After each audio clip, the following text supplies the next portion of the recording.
ये खबर KR मंगलम university द्वारा प्रस्तुत की गई है।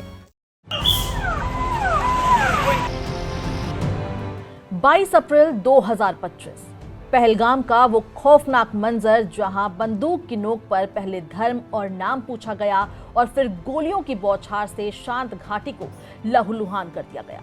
उस भयावह हमले के जख्म अभी पूरी तरह भरे भी नहीं थे कि दक्षिण कश्मीर से आई एक खबर ने देश के पुराने और हरे जख्मों पर फिर से नमक छिड़का दिया।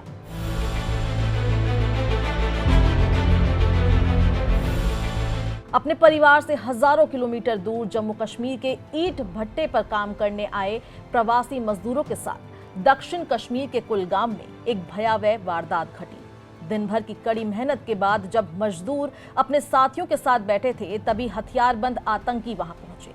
आतंकियों ने मजदूरों से उनका नाम और पहचान पूछी। बिना किसी आशंका के मजदूरों ने अपना नाम बता दिया, लेकिन उन्हें अंदाजा भी नहीं था कि उनका ये नाम ही उनकी हत्या की वजह बन जाएगा। पहचान की पुष्टि होते ही आतंकियों ने बेहद करीब से उन पर अंधाधुंध गोलियां चला दी और कुछ ही सेकंड में बेगुनाह मजदूरों की जान ले ली। दक्षिण कश्मीर के कुलगाम में हुई ये घटना केवल 2 मजदूरों की हत्या भर नहीं है, बल्कि इसने पूरे देश के सामने एक गंभीर सुरक्षा प्रश्न खड़ा कर दिया है। क्या आतंकवादी एक बार फिर उसी पुराने और खतरनाक पैटर्न पर लौट आए हैं जो पिछले साल पहलगाम हमले के दौरान देखा गया था? नाम और पहचान पूछकर हत्या करना क्या आतंकियों की नई रणनीति का हिस्सा बन चुकी है?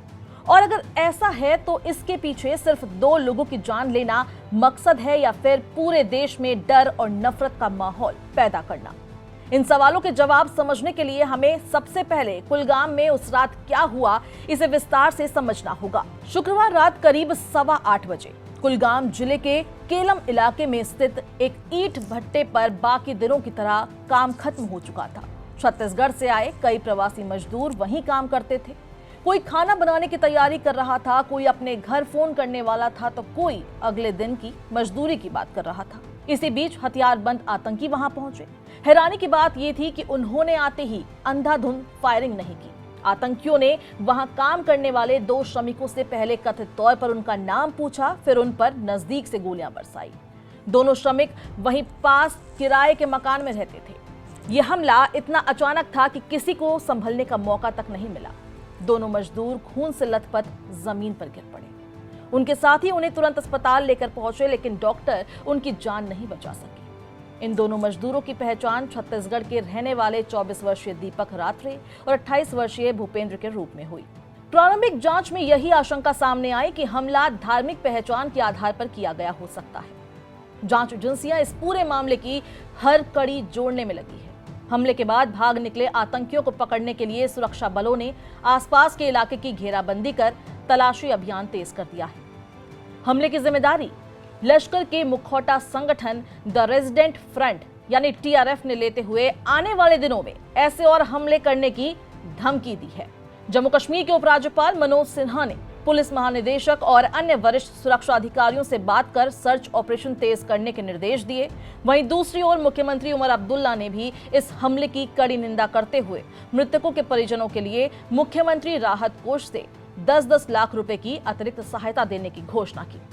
ये सहायता जिला प्रशासन द्वारा दी जाने वाली आर्थिक मदद से अलग है। विपक्षी दलों और कई राजनीतिक नेताओं ने भी इस घटना को इंसानियत के खिलाफ बताया और आतंकियों के खिलाफ निर्णायक कार्रवाई की मांग की।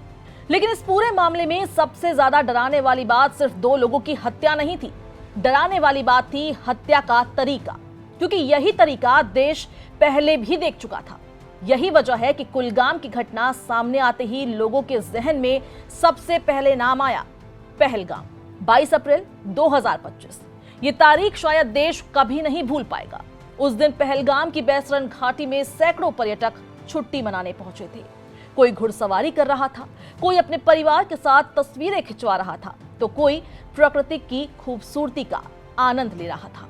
लेकिन किसी को अंदाजा भी नहीं था कि आसपास के जंगल में छिपे कुछ लोग इस शांत घाटी को कुछ ही मिनटों में मौत की घाटी में बदलने वाले हैं। अचानक गोलियों की आवाज गूंजती है और 4 से 5 हथियारबंद आतंकी सामने आ जाते हैं। शुरुआत में लोगों को लगता है कि शायद कोई फिल्म की शूटिंग चल रही है, लेकिन अगले कुछ सेकंड में सच सामने आ जाता है।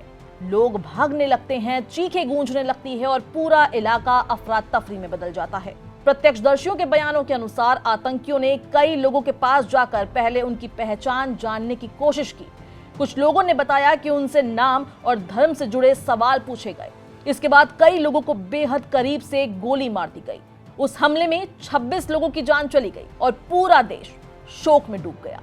सबसे दर्दनाक बात यह थी कि वहां मौजूद कई परिवारों ने अपने प्रियजनों को अपनी आंखों के सामने खो दिया। एक महिला जिसने अपने पति को उसी हमले में खोया, उन्होंने बाद में बताया कि पहले सवाल पूछे गए और फिर कुछ ही सेकंड में उनके पति को गोली मार दी गई। उस दिन वेस्टर्न घाटी में सिर्फ गोलियां नहीं चली बल्कि पूरे देश के दिल पर गहरे जख्म बने थे। अब जरा इन दोनों घटनाओं को एक साथ रखकर देखिए। पहलगाम में भी पहचान के आधार पर लोगों को निशाना बनाए जाने के आरोप सामने आए और अब कुलगाम में भी कथित तौर पर नाम पूछने के बाद मजदूरों पर गोलियां चलाई गई।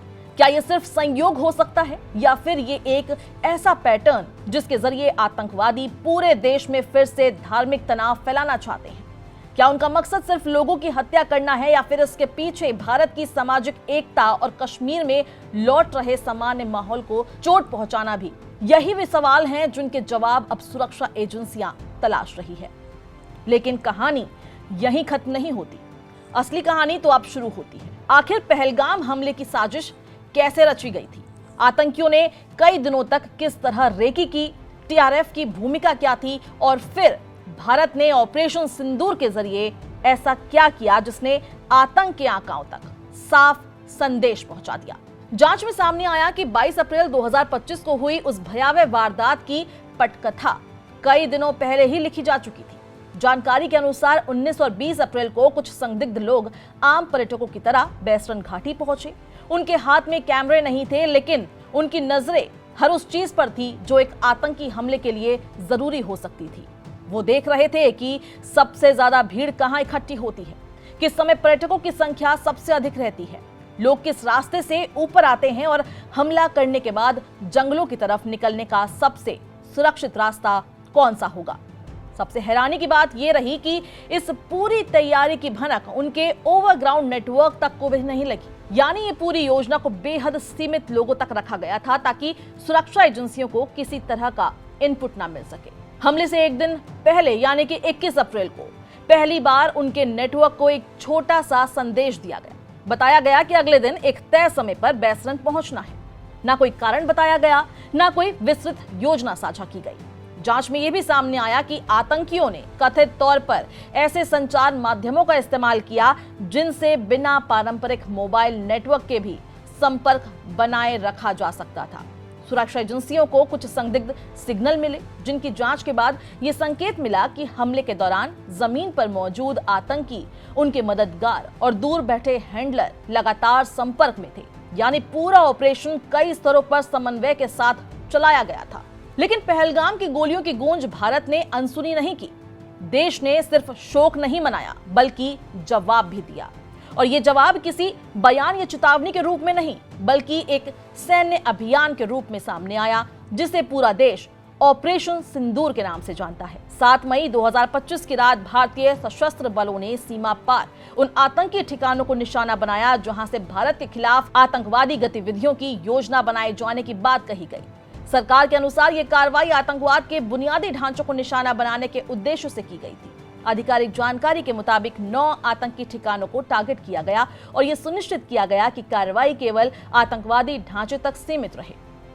सरकार ने स्पष्ट किया कि इसका उद्देश्य किसी सैन्य संघर्ष को बढ़ाना नहीं बल्कि आतंकवाद को जवाब देना था। इस ऑपरेशन की एक और खास बात थी तीनों सेनाओं का समन्वय। वायुसेना ने अपने हिस्से की जिम्मेदारी निभाई, थल सेना ने सीमा पर सुरक्षा और जवाबी तैयारियां संभाली और नौसेना ने समुद्री मोर्चे पर रणनीतिक दबाव बनाए रखा। ये सिर्फ सैन्य शक्ति का प्रदर्शन नहीं था बल्कि दुनिया के लिए एक स्पष्ट संदेश भी था। भारत आतंकवाद और उसे संरक्षण देने वाला नेटवर्क के बीच फर्क करता है और उसका जवाब सोच समझ कर देता है। आज कुलगाम की घटना पर पूरा देश दुखी है। 2 परिवारों ने अपने बेटे खो दिए। वे लोग जो हथियार लेकर नहीं बल्कि फावड़ा और मेहनत लेकर कश्मीर पहुंचे थे। उनका सपना सिर्फ इतना था कि घर लौटकर अपने परिवार की जिंदगी बेहतर बना सके। लेकिन आतंकवाद ने उनसे उनका भविष्य छीन लिया। ऐसे समय में सबसे जरूरी बात यह है कि इस दर्द को किसी समुदाय या धर्म की नजर से नहीं बल्कि इंसानियत की नजर से देखा जाए, क्योंकि आतंकी कभी किसी धर्म का प्रतिनिधित्व नहीं करते। उनका धर्म सिर्फ हिंसा है, उनका उद्देश्य सिर्फ डर फैलाना और उनका सबसे बड़ा हथियार समाज को बांटना है। इस पूरे मामले में आपकी क्या राय है, हमें कमेंट बॉक्स में जरूर बताएं।